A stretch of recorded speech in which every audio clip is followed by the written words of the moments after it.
जोहार जय झारखंड साथियों, जोहार झारखंड। सबसे पहले राज्य सरकार से विनम्र अपील होगा कि आंदोलन 6 महीने से शांतिपूर्ण संवैधानिक तौर से चल रहा है। कृपया इस बीच आपने कई बार हमारे जो साथी हैं उनको फर्जी तरीके से अरेस्टिंग करने का प्रयास किया, उन पर दबाव बनाने का प्रयास किया, उन्हें कभी टॉर्चराइजेशन करने का प्रयास किया। तो इसके लिए मैं निवेदन करना चाहूँ, कृपया इस तरह की छोटे हथकंडे ना अपनाएं। अगर आपको अपनी सरकार होने का अगर दम्भ दिखाना है तो उनको दिखाइए जो राज्य को लूट रहे हैं, जो राज्य को खोखला कर रहे हैं। इसलिए आपसे निवेदन होगा, ये जो आप कर रहे हैं, जो हमारे आंदोलनकारी साथियों के साथ, जिसमें हमारे रांची में 4 साथियों का अरेस्टिंग किया गया था, गाड़ी जब्त किया गया था, तो इसलिए माननीय सरकार से और उनके जो अधिकारी हैं उनसे निवेदन होगा, कृपया ऐसी हरकत ना करें। तो साथियों, रांची की घटना चूंकि तमाम चैनल के माध्यम से आपको जानकारी लगी गई, हम आज अपने माध्यम से कि उस दिन जहाँ तक हम अपने अनुभव नहीं, जो हमारे साथ घटा उस चीज़ को अपने शेयर करना चाहते हैं कि आखिर रांची की में प्लानिंग क्या थी उनकी, और आपने किस प्रकार हम लोग को साथ ट्रैकिंग करने का प्रयास किया गया था और उनकी मंशा क्लियर तो नहीं थी। तो सबसे पहले हम लोग गए थे राजभवन में जो हमारे झारखंड में पंचायत सचिवालय के जो स्वयं सेवक होते हैं, उन स्वयं सेवकों का आंदोलन था और स्वयंसेवक बंधु जो थे लगभग काफ़ी संख्या में आंदोलन कर रहे थे, जामताड़ा एंड टिंकोली का। तो उनके समर्थन में हम लोग राजभवन पहुंचे थे। जहां तक हम लोग को सूचना मिली, क्योंकि हम लोग के भी साथी गोपनीय शाखा में रहते हैं, जो हमारे झारखंडी हैं किंतु अपने नौकरी के कारण बंधे हैं, तो जैसे ही राजभवन पहुंचे उसी टाइम से अरेस्टिंग की चर्चा हो रही थी कि अरेस्टिंग करना है। अब सवाल ये रहा कि मैंने अरेस्टिंग कैसे करना है, भीड़ में तो पॉसिबल नहीं है, भीड़ में अरेस्टिंग होने से फिर बवाल होता। तो इसलिए प्रशासन ने भीड़ समाप्त होने का और भीड़ से हम लोग का अलग होने का वेट किया। राजभवन में लगभग 1 घंटा संबोधन किए, आधा घंटा मीडिया बंधु और जो लोग धरना पर बैठे थे उनसे मिलने में समय लगा। 1.5 घंटा के आसपास हम लोग राजभवन में ठहरे थे, राजभवन के सामने। तो ठीक जैसे ही राजभवन में हम लोग का संबोधन और हम लोग का भेंट मुलाकात जनता से समाप्त हुआ और हम लोग जैसे ही निकले राजभवन से जेल चौक उसको कहा जाता है, वहीं निर्मल दास की स्टेच्यू है, निर्मल महतो चौक भी कह सकते हैं, जेल चौक कह सकते हैं, वहाँ से लगभग मैंने 300 मीटर, हार्डली 300 मीटर की दूरी तक ही हम लोग पहुँचे थे और हम लोग का गाड़ी को रोक दिया गया। और गाड़ी रोका तो फिर हमारे जितने भी साथी थे गाड़ी में, हम लोग उतर के पूछे कि भाई क्या माजरा है। तो उस समय तक उनका जो यहाँ कंधा पे साउंड नहीं आता है, जिसको वॉकी टॉकी क्या बोलते हैं, वायरलेस जो मोबाइल होता है उनका, जो पुलिस लोग का अपना अलग मोबाइल होता है ट्रैफिक पुलिस का, वो यहाँ बज रहा था। वो ऐसे करके बोल रहे थे कि हेलो सर, सफ़ेद गाड़ी तो मिल गई है। तो बोला हाँ, गाड़ी नंबर 0560 सफ़ेद, हाँ इस गाड़ी को रोकना है, ये हाईकमांड का आदेश। इस तरह करके वहाँ से आवाज़ आ रहा था। तो फिर इन लोग बोला ठीक है सर, इसको पता भी नहीं बोला जा रहा कि रोकना क्यों है, सिर्फ इसको बताया जा रहा है कि उससे बोल दीजिए कि ऊपर से आदेश है। फाइनली हम लोग को रोक लिया गया। जब रोक लिया गया तो हम लोग भी डिस्कस किए, सब नया खून का लड़का था, सब लोग डिस्कस किए कि भाई ऐसा क्यों, काहे आप रोक रहे हैं जबरदस्ती, हम लोग का सीट बेल्ट है, हम लोग का चालान है, दिस दैट जो भी है, धुआं परमिट, गाड़ी का जो नियम कानून है, सारा चीज है, तो फिर आप क्यों रोक रहे हैं। तो बोला कि हम लोग को कुछ पता नहीं है, कमांड मैंने ऊपर से आदेश है। अरे कि कौन सा नियम कानून यार, ऊपर से आदेश है। तो इसी बीच हम लोग को डिस्कस काफी होने लगा। तो जब डिस्कस होने लगा तो जो हमारे साथी थे, हमने हमेशा रांची जब भी हम लोग जाते हैं थोड़ा सा प्लानिंग से जाते हैं और सूझबूझ से जाते हैं। बोला नहीं, आप दूसरे गाड़ी में बैठिए, हम लोग हैंडल कर लेंगे। तो फिर हम दूसरे गाड़ी में बैठे।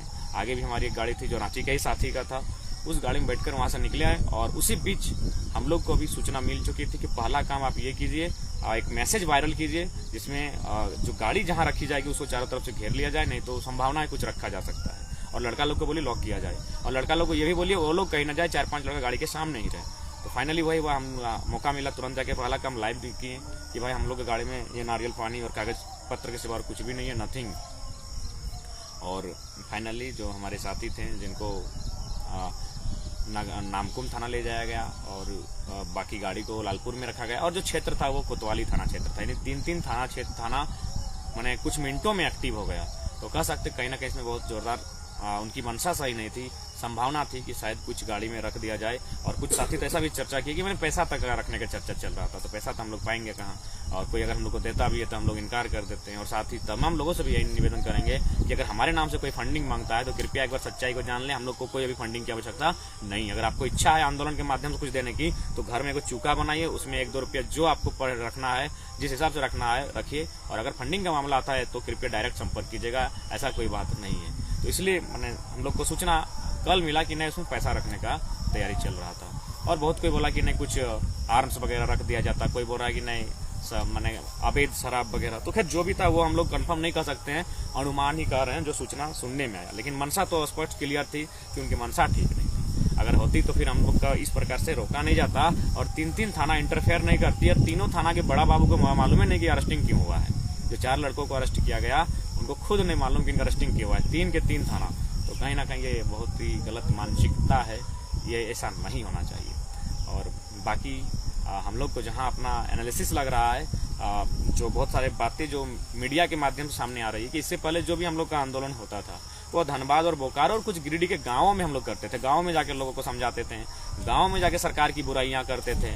लेकिन राजभवन में यानी रांची राजधानी के बीचों बीच उसी अंदाज में भाषण देना, उसी अंदाज में IAS IPS जो लुटेरे हैं उनको लताड़ देना, पिंटू चिंटू मिंटू को लताड़ देना, राज्य सरकार को वही मूर्ख मंत्री घोषित बोल देना, ये मैंने बोला कि यही शब्द आपका सबसे लिए ज्यादा घातक हुआ। तो हमने स्पष्ट कहा 302 लगे, लेकिन जो सच्चाई है उसको अपना गांव में नहीं, तोपचांची में नहीं, राजधानी रांची में राजभवन के सामने उन बातों को रखने का साहस रखते हैं। तो यही बात जो मीडिया के सामने से आ रही है बात कि जो भाषण हम दिए थे जिसमें तमाम उन लोगों को लताड़ा गया था जो लोग सत्ता पर बैठे हैं, और लताड़ा गांव में नहीं लताड़े थे, इस बार राजभवन के सामने लताड़ के आए थे, राजभवन में जाके अपना मैंने हम लोग अपना साहस का परिचय देकर आए थे। तो ये बात उनको तकलीफ हुआ कि बेटा छोड़ा जे हलो घर में जा कर लो जितना गाड़ी दिलो, अब राजभवन में क्या हमने गाड़ी दिया लगाओ, राजभवन में लॉक के क्या लगाओ कि हमने की कर लें। तो ये मामला मीडिया के माध्यम से सामने आ रहा है कि हम लोग राजभवन जाके राजभवन के में गए और वहां जाके जो मैंने अपना संबोधन को रखें, आक्रामक संबोधन को, ये मामला मीडिया की तरफ सामने आ रहा है। और जो विभाग के लोग हैं, क्योंकि विभाग में हमारे लोग भी हैं, उनके सामने जो मामला आ रहा है वो मामला ये आ रहा है कि मैंने कुछ सामान उस गाड़ी में रखने की तैयारी था ताकि मैंने हम लोग आंदोलनकारी साथी और विशेषकर हम लोग को कंट्रोल करने के लिए, थोड़ा सा मैंने डिस्टर्ब करने के लिए, परेशान करने के लिए कुछ छोटे मोटे मुकदमे की तैयारी चल रही थी। बाकी कुछ जो पुलिस के बड़े अधिकारी थे वे लोग भी बहुत अच्छा बात रखे कि भाई लड़का तो जब भी रखा है संवैधानिक बात रखा है, तो इसके प्रति आप लोग क्यों इस तरह का कर रहे हैं, तो इस तरह का परेशानी की बात नहीं है। तो 2-4 प्रशासनिक अधिकारियों ने भी इस बात को समझा, जिनमें रैंक के अधिकारी थे कि भाई उसको तो जब बोलिएगा वो आ जाता, इस तरह मैंने इस तरह करके मैंने गलत तरीके से उसको लाने की आवश्यकता नहीं थी। तो कहीं ना कहीं ये चीजें जो सामने आ रही हैं बहुत, इसके साथ बाद भी धनबाद बोकारो में हमारे बहुत सारे साथियों को अरेस्टिंग किया गया था। तो ये बहुत गलत बात है, जो आंदोलन कर रहे हैं शांतिपूर्ण तरीके से उन्हें आंदोलन करने दिया जाए। और जो सबसे मजे की बात है, जब उन चारों को पकड़ के ले गया तो वहाँ किसी ने पूछा कि इसमें से जयराम महतो कौन है, तो बोला अरे वो तो अभी लाइव है, तुम लोग किसको पकड़ के ले आया है। तो कहीं ना कहीं उनकी जो मंशा है और वो मैंने स्पष्ट नहीं थी, उनकी मंशा में कहीं ना कहीं खोट थी, ये ऐसा प्रतीत हुआ। मीडिया के माध्यम से जो बातें आ रही हैं वो बातें ये आ रही हैं कि राजभवन जो होता है वो केंद्र होता है, राजधानी होती है, और राजधानी के बीचों बीच सरकार को लताड़ देना, सरकार के जो भ्रष्ट IAS IPS हैं उनको लताड़ देना, और पिंटू सिंटू मिंटू चिंटू जो उनके सर्कल के लोग हैं जो सरकार को चला रहे हैं उनको कुछ कह देना, ये सबसे बड़ा बात सामने आई है मीडिया बंधुओं के माध्यम से। और विभाग भी आई है कि उसमें 2-4 दिन 5 दिन 7 दिन 1 महीना डिस्टर्ब करने के लिए कोई फर्जी मुकदमे की इस तरह की चर्चा चला। तो इस तरह मैं तमाम साथियों से भी कहूँगा थोड़ा सचेत रहेंगे, सावधान रहेंगे, एकजुट रहेंगे, और कहीं तोपचांची हो या रांची अगर किसी साथी को हमारे इस तरह बेवजह परेशान किया जाता है तो उसके लिए एकजुटता के साथ आप सभी को परिचय देना होगा। यही हमें ध्यान रखना, ये हमारी विशेष बात होनी चाहिए, ये विशेष रणनीति होनी चाहिए।